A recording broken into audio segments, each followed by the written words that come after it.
after being in practice for about 5 years, it was now 1930, um, he had a patient that came in to see him, and her name was Mrs. Blanchard. Mrs. Blanchard was 65 years old. She was a seasonal resident of Coral Gables. She lived during the summers in Maine, in a town called Norway, Maine. Not too far from Boston. She was about an hour and a half away from Boston. She was a bit of a society person. And then she spent the winters in Coral Gables. So in 1930, after being in Coral Gables for 5 years, Mrs. Blanchard came to see Dr. Pankey as a patient. Dr. Pankey was recommended to her by her next door neighbor, who told Mrs. Blanchard that Dr. Pankey is the dentist who did not believe in pulling teeth.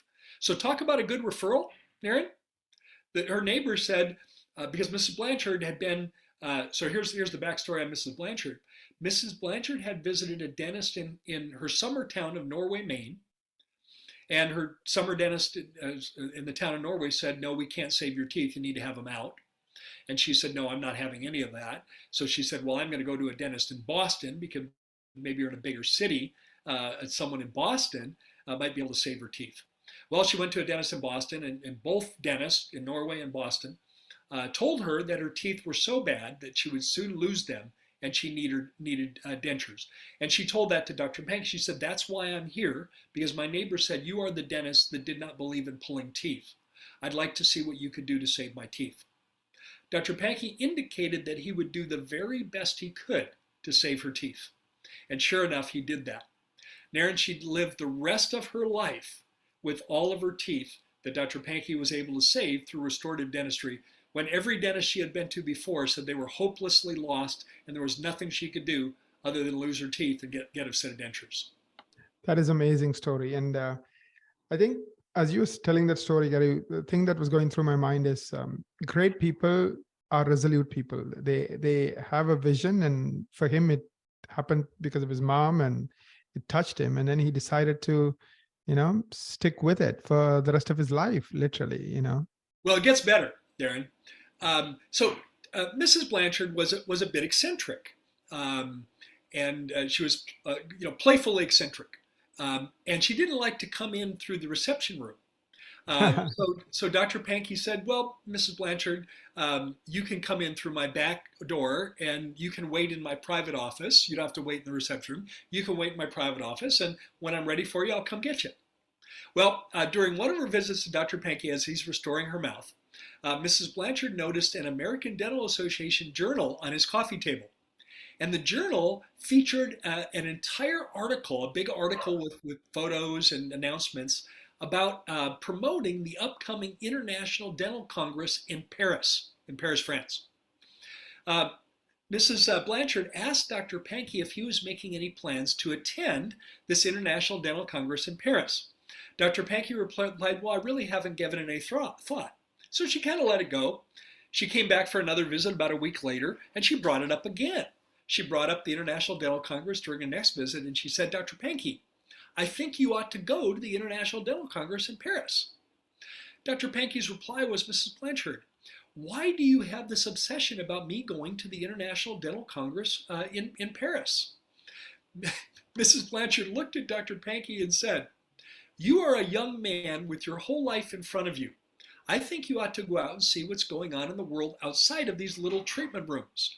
I don't know what you'll find at the Congress, but I know that you will rub elbows with the most outstanding dentists in the world. Those are the types of dentists who go to meetings like this. You could learn something there. I really think you have great potential.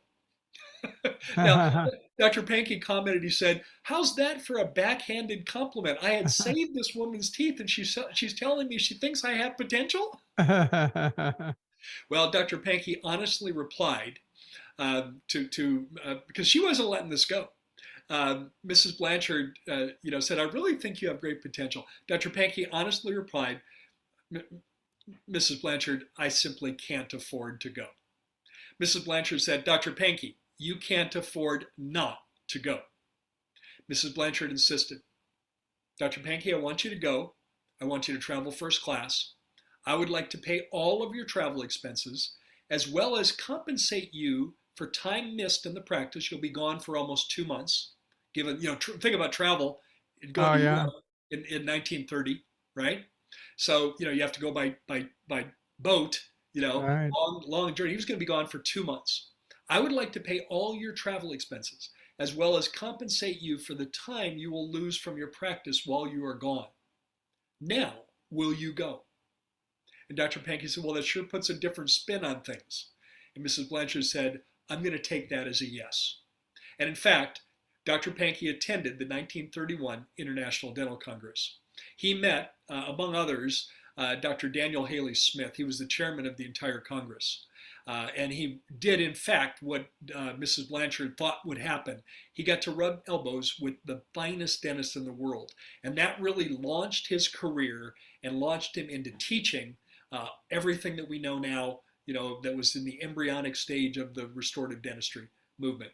And it was that Congress. But think about the profound impact he made on this patient.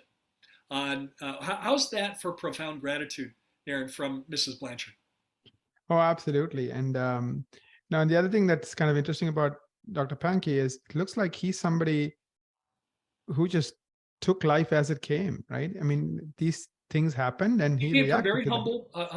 humble, beginnings. Right. He didn't have anything. Small town in Indiana. His dad was a farmer, and he ended up having a small store. He came from very humble beginnings. However, he took care of people, and he took care of Right. Mrs. Blanchard, Blanchard. and Mrs. Blanchard was profoundly grateful. And it was that attending the 31 International Dental Congress that really allowed him to really develop his full potential. And So that was the beginning of what he came to call the philosophy of the practice of dentistry. I'll save that story for another time, but I wanted you all to know the personal background of Dr. Pankey.